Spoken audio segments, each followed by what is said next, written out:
ways to make a conversation with anyone. Conversations are links. They make peace or war.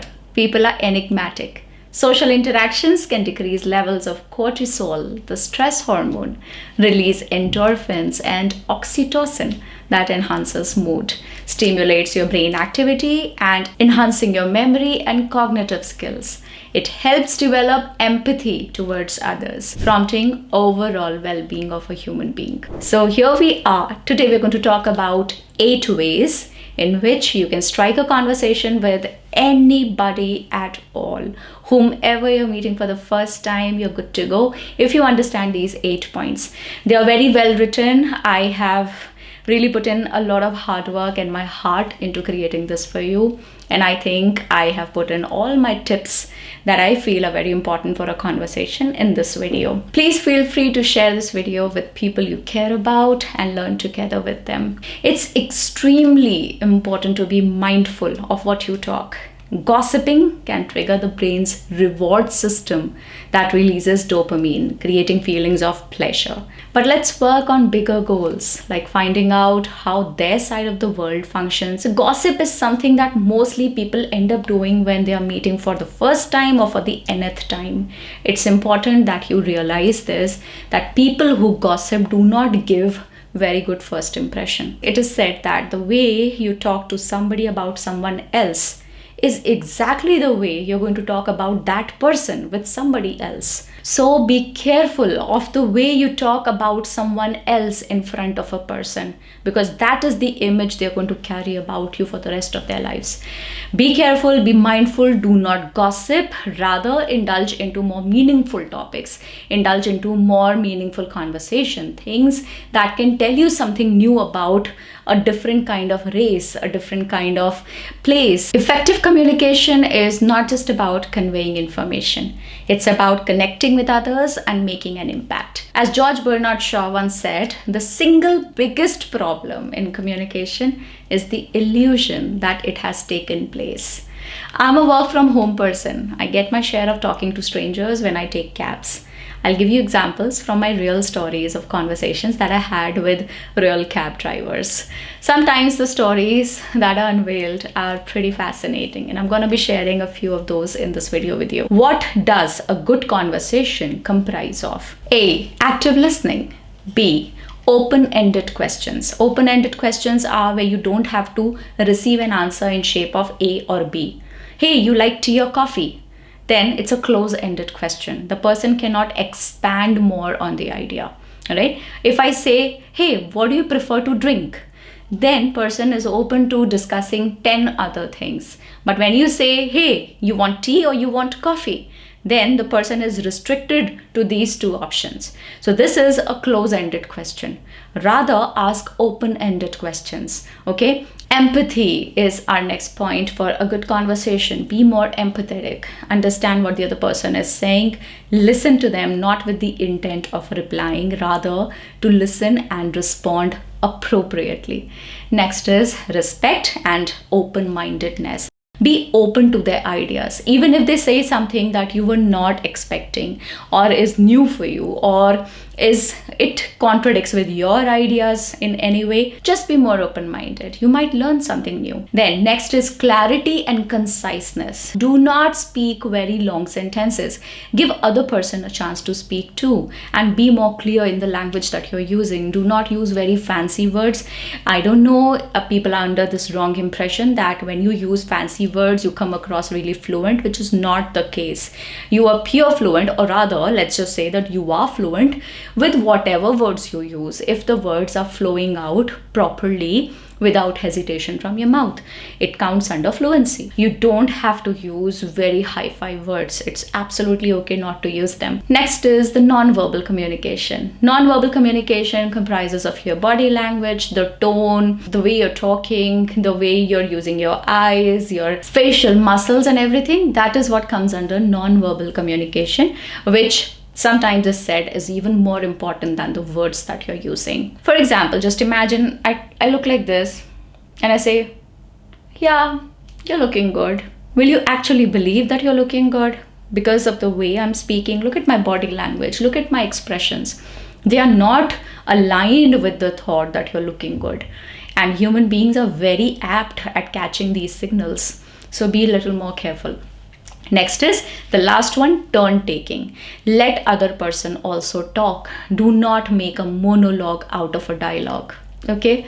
Today we will take our time to understand how a good conversation should look and how to strike one with absolutely anyone, even a stranger. So let's start with point 1 on the list, which starts with a question. How do you establish a connection? I saw a very good TED talk on this topic, and I'm gonna just quote her here. The first word, floodgates. What are those? So what you have to do is gather your enthusiasm, okay? Put in a lot of energy, put on a smile, and just say hi. Don't say hi. That is not coming across as you being energetic or enthusiastic about speaking to me. No, rather, hey, hi, like this, okay? Now, I'm mindful of the fact that country to country, it differs how people greet each other. In Canada, it's very normal to just say hi to a stranger on the road that, you're just passing by. Hi, how are you? People just usually say that to each other. But in India, that's not so common. You don't pass smiles to normal strangers on the road, right? So I do understand there is a cultural difference, but there are scenarios where you can use this point. You can actually say hi to somebody. Okay, Canada, everyone says hi. India, not so much. Difference between man and woman is also there, of course. I am a woman. It's very easy for me to say hi to a woman. And I might, withdraw a little or think about saying a very friendly hi to a man I'm seeing for the first time on the road, right? So which is true? All those things are there. So you'll have to find your comfort and get started. Check the setting of the place and then shoot. Maybe talk with the person taking your order, or a steward, or someone driving your cab, etc. Or bhaiya, theek ho. That's how I actually start many a time. Like, और भैया कैसा है सब बढ़िया? So there are stories all walking around. Imagine you're sitting in a restaurant. There is an opportunity in talking to the person who's working on the counter. Or if you are traveling in a metro, there is an opportunity to say a hello to somebody sitting next to you, or ask them a basic question and then get on with your talk. So the idea is that despite the fact that our country may not be very open to saying hellos to actual absolute strangers, it is still possible to say a hello to a few new people every day, people you come across in normal daily scenarios. Next point on the list is making a big talk. What do I mean by making big talk? What I mean is avoiding small talk. What is small talk? और सब कैसा है? How are things? How's life? This is all small talk. Is everything okay? So this is all small talk. You don't really mean to ask these questions when you're asking them, right? When I say, oh, how are you doing? Do I actually want to know something about what's going on in your life? No. First 90 seconds of any conversation are very important. So just skip the small talk. Ask a really personal question. You'll be surprised how much people are willing to share if you could just say a hello and just ask. Something like, let me give you an example. So what does your name mean? Or something like, how was it the first day you landed in the city? Or how long have you lived in the city? Where is your family? Where does your family live? Since when have you, I usually talk a lot with my cab drivers. It's and generally the stories these people share is fascinating. It's amazing the way they share their stuff. I usually find a good story. So I'm very habitual of talking to my cab drivers. Not 100% times, but yes, many a time. So I often ask them, since when have you been driving? The last person that was driving me to some place, he showed me some pictures of his daughter, his son, and how he educated them very well. He was so proud of it. And I could see that pride in his, speech, the way he was talking about his children. It was so awesome to look at him when he was talking about all that stuff. Let's move to next point, which is be on the same side of something. What do I mean by that? So this is something again that I heard somewhere on the internet, and I introspected and I found really helpful, and I tried using it in my life. So being on the same side of something simply means that any one or two things that both of you agree on. Okay, but again, please avoid gossip. I'm from Delhi. If I say I'm from Delhi and the other person is also from Delhi, then we already have something in common. And when you have something in common, it makes the other person feel more belonged in that moment. It feels more comfortable for the two people in the conversation. And now imagine I say I'm from Delhi and the person listening to me says, "Oh, I hate metro cities." The conversation is killed instantly. If I'm from a place and you tell me you hate those places, you hate metro cities, Delhi is a metro city, then like I already have that feeling of grudge against you in my heart. Okay, so this person is criticizing my place where I live. So it kills a conversation. Be mindful of these things. You're anyway in the same place right now if you're talking to each other, right? So that's what I'm saying. Anything that can make that person feel belonged. So once I was in Mumbai, I told my driver how awesome it is that no one honks. And he shared a beautiful story of him being rewarded by a foreigner for his calm nature and how he never uses a cuss word during the entire day despite terrible traffic. This actually happened. I was in Bandra. This guy was driving, and oh my god, the traffic, Mumbai traffic, I feel is much, much, much more terrible than Delhi. Definitely. Anyway, so I asked this guy, "How are you so patient? Like, you're not even saying a word about the condition of traffic, you're not complaining at all." That does not usually happen. And being honest with you, that really does not happen in Delhi. People do complain, but Mumbai people are so chill, so chill. They won't say a word, they won't honk once. No traffic horns. Seriously, that was one thing I observed the entire day when I was there. I sat in so many cabs on that trip of mine and nobody was honking. And not even, it's not that my driver wasn't honking. Anybody on the road was not honking. Everybody was so relaxed. I observed that and I did make a point to say that to that person. And then that person told me the story that somebody rewarded him for this. Somebody gave him extra money saying that, you were so patient all throughout the day. I was so bogged down with the traffic. But looking at you so calm, being more first-handed in the situation, you're the one on the wheel, still so calm, it helped me calm down. And this was a foreigner mentioning this to him. So this is a nice story that he made. Like, I'm never going to forget this story for sure. Next point on the list is observe minutely and make a genuine remark. Now, if you say you're beautiful to a model, she's immune to it. She's heard it a million times. It won't matter to her at all. How about you say something different? I observed how you smiled every time you passed another model on the ramp. Now, this is a genuine new remark. Maybe somebody has never told her that. So, this is something that you can say to her. It's going to really make her day. Hey, something unique and genuine. Do not fake it. Make a genuine remark. I'm sure there is at least one nice thing that you can come up with and you can say to that person you're talking to. Just come up with that one nice genuine remark.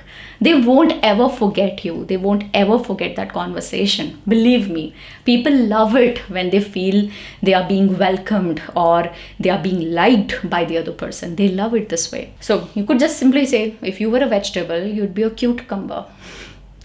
I'm kidding. Don't say that. Once someone complimented a book I was reading on a plane. I remember I was flying from Delhi to Bangalore. And there was this girl sitting next to me. And of course, we were meeting for the first time. We weren't really meeting. I was just reading my book. She was peeping into my book. And she made a point to let me know that she likes the book. And she said, "Oh, what are you reading? I like the book you're reading."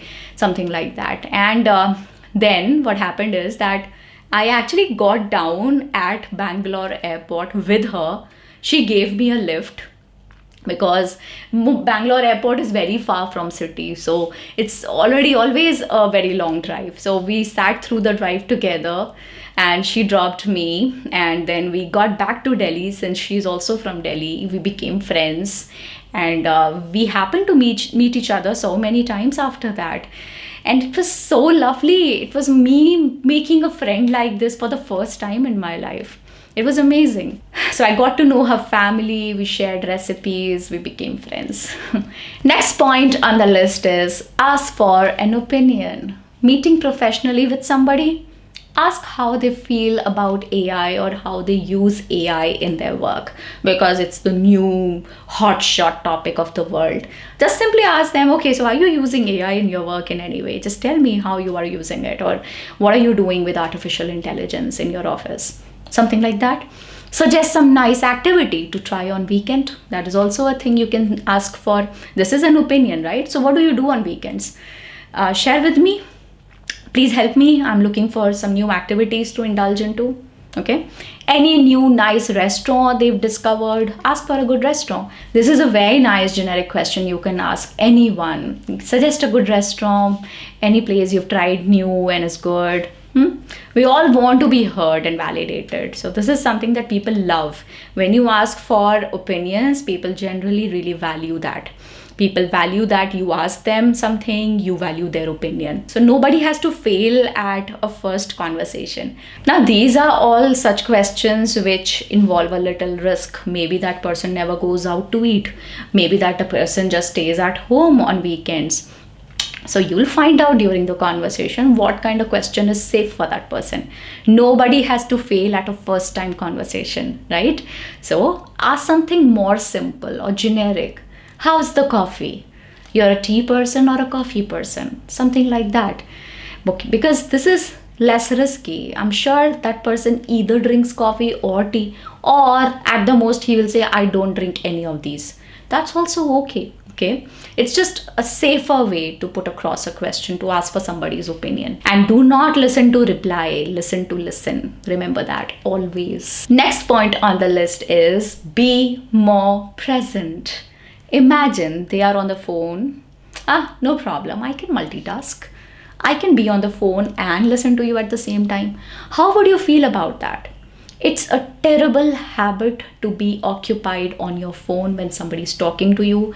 I have two of my own personal experiences, and that too with people who shouldn't absolutely do that. I'm talking about two psychologists that I happened to meet in my life. I've met with two psychologists, and I was facing some anxiety issues, so I met with these guys. It's so terrible. Seriously, I really want to make this remark. I felt it. I might have been unlucky in this context. I don't know. But they were so deeply unprofessional. I was so sad. I was discussing my misery with that person, and all he could care about was his phone. He had his phone. He took freaking 4,000 rupees for that session. I still remember those 4,000 rupees pinched me so much. Like, I could have shelled out 10,000 if the person was worth it. What a bloody disaster. So this person was on his phone. Like, he literally cut me in between, and he said, let me quickly give directions to this guy on the phone. He picked up he answered his call, and he gave directions to his clinic to that person on the phone while I was talking about my problem. I cannot tell you, I of course never went back, of course. But it's the worst kind of feeling when you feel that somebody is just not ready to give you their time. Time is precious, and when you give it to somebody, they really feel that you're doing kind of a favor to them if you're giving them your time. And here I was not even taking a favor. I was paying for that time and still didn't receive it. Okay, anyway. So make eye contact. 9 out of 10 times when you're looking, they will not dare to look away. So make an eye contact. It is often said that when you are listening, then 70% of the times you should be making an eye contact. And when you are talking, then at least 50 to 60% times you should be making an eye contact. Okay, next point, second last point on this list is Fanta.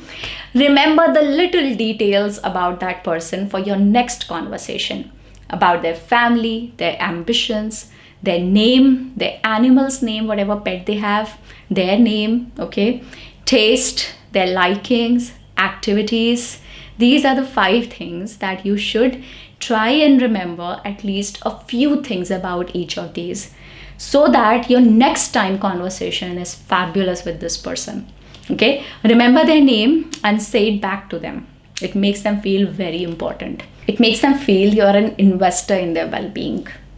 Now, the last point on the list is leaving them with a lingering positive feeling. Brighten someone's day. These days, people follow on social media before they exchange numbers. So just follow each other on whatever platform you use. Instagram, it's mostly Instagram or LinkedIn. Just follow each other or exchange phone numbers. Of course, do it in a friendly way. Don't give out wrong vibes. That is, you are smart enough to understand how to take control of that, right? Every person is a book. We deserve so much more from each other. We're not the abridged versions. Let's not let the power of human interaction fade away. Human beings, by changing the inner attitudes of their minds, can change the outer aspects of their lives, as said by William James. I'll see you in my next video. Please let me know if you like this video and if you'd like me to create more such content. Very, very happy to help. See you. Stay healthy. Stay blessed. I'll see you in my next video. Bye-bye.